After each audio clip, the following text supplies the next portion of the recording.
We're going to work on some breaking news here about... That's right, Contessa. I've just learned this new information and update our viewers on it. We are hearing that a helicopter carrying Chuck Hagel of Nebraska and two other United States senators, including Senator John Kerry and Joseph Biden, has made an emergency landing in Afghanistan.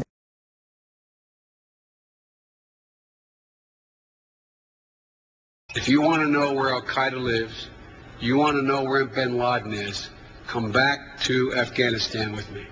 Come back to the area where my helicopter was forced down with a three-star general and 3 United States senators at 10,500 feet in the middle of those mountains.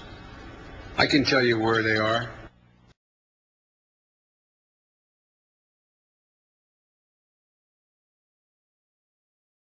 So there's a little bit of an embellishment problem on the Democratic side in this campaign season.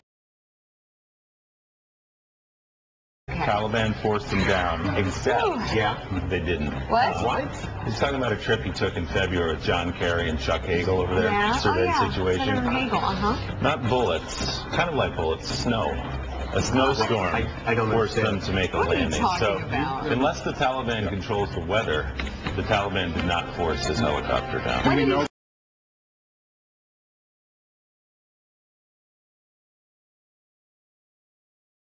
This is not an attack on Joe Biden. I'm just stating the fact. Snowstorm. Willie?